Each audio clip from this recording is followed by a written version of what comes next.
नहीं, बाकी कोई नहीं, बाकी कोई भी नहीं है। ये तैयारी करके आते, पूरा अवसर मिला सबको, 20 क्वेश्चन है, सबको लेना, सबका अवसर है, उतने में समय सबको पूछते हैं। नहीं, आप 3 पूछ चुके हैं, आपने 1, 2, 3 पूछा, आपने अतुल प्रधान आ गया, जवाब जो आना था आ गया। आपकी मर्जी से थोड़ी जवाब आएगा, जो सरकार के पास जवाब होगा वो अतुल प्रधान, बाकी सबका माइक बंद कर दिया, बाकी कुछ लिखा जाएगा। अतुल प्रधान, कोशिश कर लिया आपने। अतुल प्रधान। माननीय अध्यक्ष जी, मेरा सवाल इस समय को लेकर और महत्वपूर्ण हो जाता है। मैं धन्यवाद करूंगा कि आपने इतने महत्वपूर्ण विषय पर आज मुझे बोलने का, सवाल पूछने का अवसर दिया है। मान्यवर, जैसे ही दवाइयों का विषय आता है, दवाई सब जहन में आता है, तो हमारी और सबकी जिंदगी से जुड़ा हुआ प्रश्न आ जाता है। जैसे ही हम लोग देखते हैं, हमारा शायद ही परिवार का कोई सदस्य ऐसा होगा जो कभी ना कभी दवाई ना खाया। अगर उन्हीं दवाइयों में कहीं पर नकली या नशीली शब्द का प्रयोग हो जाए और या उसकी चीज का संज्ञान कहीं पर आ जाए, तो हम समझ सकते हैं कि हम अपने बच्चों के लिए क्या सोचते होंगे। अभी कुछ दिन पहले जो महत्वपूर्ण विषय इस समय पर चल रहा है, सिरप का, हमारे बराबर के प्रदेश मध्य प्रदेश, हमारे बराबर के प्रदेश राजस्थान, वहां से एक जहरीले सिरप जिसमें किसी साल्ट की मात्रा ज्यादा हो जाने के कारण या किसी भी अन्य बात के हो जाने के कारण वहां पर बच्चों की मृत्यु हुई, लेकिन उसका असर हमारे यहां पर भी पड़ा। मैंने देखा सरकार की तरफ से कई बयान मिले और उन बयानों में यह कहा गया कि इसकी गहनता से जांच होनी चाहिए और किसी भी तरीके से कोई नकली दवाई या नकली सिरप का इस्तेमाल ना हो। लेकिन मान्यवर, मैंने नजदीक से इस चीज को देखा। अभी जो सिरप का विषय है, इससे पूरा का पूरा जनमानस प्रभावित है। और मान्यवर, इसको अगर हम नजदीकी से देखें तो इसमें कहीं ना कहीं ऐसे बड़े लोग इन्वॉल्व हैं, वो इतने बड़े लोग इन्वॉल्व हैं कि उन तक कई बार हाथ नहीं पहुंचते। अभी मैं जब देखता हूं, 1.5 साल पहले इसी उत्तर प्रदेश के इसी राजधानी में सुशांत गोल्ड सिटी में एक बड़ा जखीरा इसी कोडिंग सिरप का पकड़ा गया था और आनन फानन में वो जांच उस समय सरकार ने एसटीएफ को सौंप दी।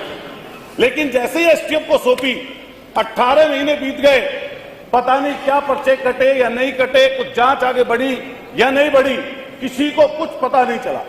लेकिन भला हो अधिकारियों की आपस की लड़ाई का, गाजियाबाद में फिर एक ट्रक पकड़ा जाता है और जो गाजियाबाद में ट्रक पकड़ा जाता है उसमें जो लोग होते हैं संलिप्त, उनकी जेबों से एसटीएफ के नोटिस भी प्राप्त होते हैं।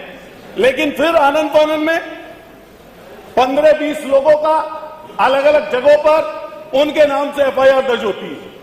लेकिन अभी वो चर्चा का विषय है कि कई लोग बता रहे हैं कुछ, कई लोग कुछ बता रहे हैं।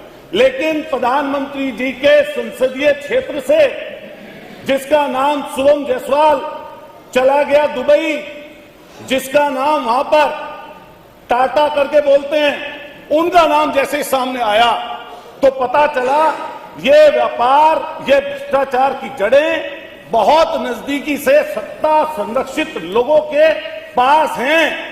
और ऐसी समस्या और अच्छा हुआ आपने पूछ लिया नियम 56 वाला भी इसी में। मान्यवर, पूरा कर दूंगा 5 मिनट। मान्यवर, मैं आपसे कहना चाहता हूं, जाते थे आप लोग, मैं आपसे मान्यवर मैं कहना चाहता हूं, ये बहुत ही गंभीर विषय है और मैं इसलिए ये वाली बात बोल रहा हूं कि नजदीकी से 128 मुकदमे दर्ज किए गए, लेकिन इतनी मामूली धाराओं में मुकदमे दर्ज किए गए कि सहारनपुर, गाजियाबाद, आगरा, प्रयागराज, आपके बनारस, इतनी मामूली धाराओं में किए गए कि 200 करोड़ की जिसके ऊपर ईडी का छापा डला, 200 करोड़ की जिसकी संपत्ति अटैच की गई, मान्यवर 200 करोड़ की, उस संपत्ति अटैच करने वाले व्यक्ति को जमानत मिल गई, जिसका नाम विभोर राणा और आपके दूसरे का नाम विशाल सिंह है। मान्यवर, मैं पूछना चाहता हूं सरकार से कि बराबर के प्रदेश में एनडीपीएस के तहत ऐसे माफियाओं के खिलाफ 10-10 साल की सजा का प्रावधान कराकर एनडीपीएस में बंद किया गया है। क्या मान्यवर सरकार ये कह देगी या बताएगी कि ऐसे लोगों के खिलाफ एनडीपीएस के तहत, गैंगस्टर के तहत माननीय सरकार बुलडोजर में माहिर है, लेकिन बुलडोजर पता नहीं कहां चला गया, ड्राइवर सो गया या कोडीन पीकर नशे में है, चाबी पता नहीं कहां खो गई। हजारों करोड़ का जिसने महल बना रखा है उसके घर पर, धन्यवाद। उस सिपाही के घर पर नहीं आपके पहुंची। 5 मिनट हो गए। मैं दूसरा सवाल पूछा माननीय, पूछिए। जो अपराधी आर्थिक और भौतिक रूप लाभ प्राप्त कर रहे हैं, इससे सामाजिक अपराध कर रहे हैं, क्या उनके ऊपर सरकार जब्ती का काम करेगी? एक और चीज मान्यवर, कब सिरप, इंजेक्शन सहित 205 दवाइयां सरकार की तरफ से जिनके सैंपल फेल हुए, और ये मान्यवर बहुत जरूरी चीज है, जिसमें दिल की दवाइयां, कैंसर की दवाइयां, आपके हाई बीपी की दवाई, शुगर की दवाई। अब उत्तर आया नहीं, 5 मिनट 5.5 मिनट हो गया आपके, 5 मिनट से ज्यादा मैं अवसर नहीं दे सकता। नहीं, सॉरी। संक्रमण की दवाई, आई कांट डू दैट। पेट का सूजन, पेट के कीड़े, अमोनिया, 205 दवाई। आपका कोई प्रश्न हो तो कर लीजिए, भाषण हो तो खत्म कर लीजिए। जिनके सैंपल फेल होते हैं, अतुल प्रधान जी कोई प्रश्न हो तो कर लीजिए, भाषण हो तो नहीं। 6 मिनट में 5 मिनट से ज्यादा नहीं दे सकता, नहीं दे सकता मैं। आप पूछिए, अपने टाइम बताएगी क्या जिनके सबको अवसर सैंपल फेल हुए हैं, ये आपकी प्रयोगशालाओं में, जो आगरा में दवाई पकड़ी गई, मेरठ में दवाई पकड़ी गई, उनके सैंपल जब पहुंचते हैं प्रयोगशाला में, सैंपल बदलवा कर वो माफिया, चलिए इनका माइक बंद कर दिया, बदलवा कर माफिया वो बरी हो जाती। चलिए मंत्री जी जवाब दें। कौन देगा जवाब? आयुष मंत्री जी। हो गया, उत्तर आ जाने, उत्तर आ जाने दीजिए। बैठिए प्लीज, बैठिए।